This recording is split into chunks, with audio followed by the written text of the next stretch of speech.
Hey YouTube and LinkedIn, and today we're going to discuss the new LinkedIn updates. So there's been a lot of hate online. There's just been a lot of people that are upset about the new LinkedIn updates. I was one of the people that was originally not too happy about it. However, I've kind of changed my tune a little bit, and so I've actually waited a few months to use it to really get to know it before I do a review on it. This isn't really a review, but more of a discussion of why people are upset and why you shouldn't be upset. So first off, the one thing that I have seen that is missing is they used to have a nice little plot, and it had a time series of how many views you had on, for example, your articles, how many views you had on your profile.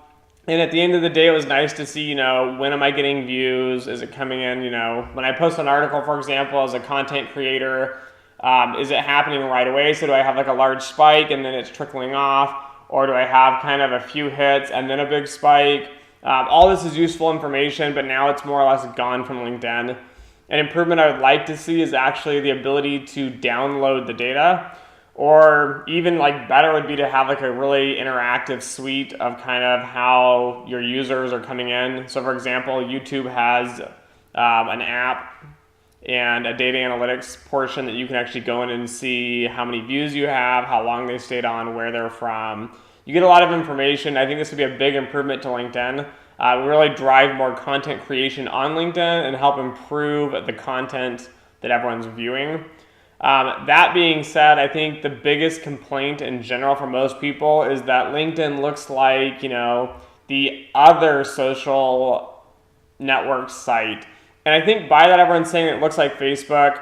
I actually like it. I think it's better. It's easier to use. One example is on the old LinkedIn. I would like an article, say at 9 a.m., and then I'd be talking to a colleague at, 1 p.m., 2 p.m. about some article I read, and I'd want to share it with them. So I'd be like, oh, I'll send that to you. And then I'd spend 5-10 minutes looking for it on LinkedIn and couldn't find it. It would just disappear into this massive feed of just this abyss of feed. And so the new LinkedIn layout actually has your activities. So you can actually go in and see the articles that you've liked. You can see, comments you've left. You can see basically everything you've done on LinkedIn. It gives you the feed and you can find what you're looking for quickly. That leads to my second pro with the new LinkedIn update, which is it's super easy to get around on. The old one, I would always have people that would be like, hey, Dimitri, I'm trying to find X, Y, and Z. I don't really use LinkedIn often. Can you show me how to get to here? And so I have to explain to people how to get places on the old one. It was kind of cryptic.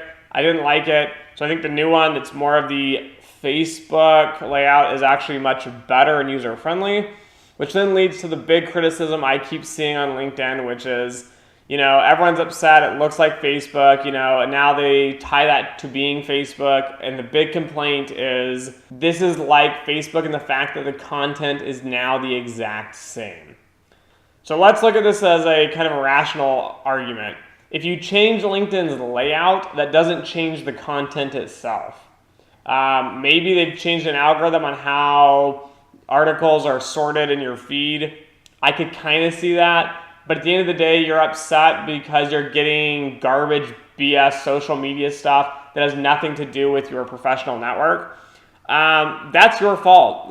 Don't blame LinkedIn about this. You're adding garbage people then that don't understand how to use LinkedIn. And I know that sounds really harsh, but at the end of the day, if you're on LinkedIn and you're upset and you're mad and you only want to use LinkedIn for networking professional use, which I highly encourage, I think that's really the main goal of LinkedIn, then you should be adding people that are good quality people. About a year ago, I think in another video I actually make a comment about me being upset about people posting stuff that's not work related. But the thing is I went back and looked. It was 3 people. I had 3 people that were just constantly liking and posting stuff that was not work related.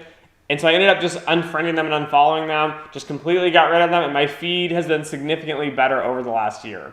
So if you're having all this, social media kind of stuff that's not professionally networking related, just unfriend people. It's that easy.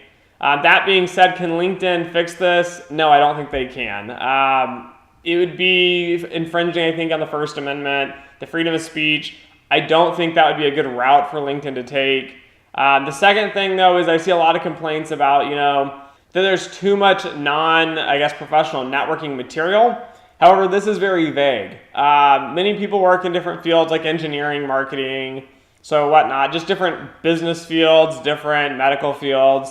And so when politics comes up on LinkedIn, people get upset. But you can't really say that's not professional, because for someone such as myself who works in financial markets, all the political mumbo jumbo that's going on right now, and even in the past 4 years, 20 years, I mean, all since the beginning of the US, any politics, whether it be US politics, European politics, South America, Asia, Middle East, literally all of this affects financial markets. This affects finance, and so therefore politics would fall into a professionally related topic. But there is definitely some censorship that one should take. So for example, going out there and bashing, candidates, probably not the best idea. It doesn't make you look good. It's not very professional. It's really not work related, so I'd avoid it. But again, the people that are criticizing Jeff Weiner on this new update and LinkedIn as a whole and saying, we're getting bad content, I'm unsubscribing for my premium, thumbs up. That's good for you, right? That's your choice. It's a free market. You can pick what products you buy and don't buy. If you don't like the premium LinkedIn, just go to the free one. If you don't like LinkedIn, I would actually encourage you just to leave. Like, you're just not adding to the content creation. You're not adding to the network. LinkedIn adds a lot of value to you as a professional because it's a great way to network and keep in contact with people. But at the end of the day, don't blame LinkedIn and the CEO, Jeff Weiner, for the bad content. That's your fault. Stop adding people then just because you want more connections, and don't add people that are posting, stuff that's not work related. So that's kind of my takeaway on this whole new LinkedIn update. I think it's pretty good overall. I do agree with many of you. There are some updates that could have been done, could have been added, that would have been better. I'm not a fan that they took away, the time series plots with all the, the amount of views and hits that we've got. But that's kind of my takeaway. What do you guys think? Do you think that the new LinkedIn update is horrible? Besides the, nonsensical argument that it's Facebook, are there any other things that you don't like about the new LinkedIn update? If so, throw them in the comments below. I'd love to hear what you think. And as always, until next time. Thanks for watching my video. If you find it helpful, please like, share, and subscribe.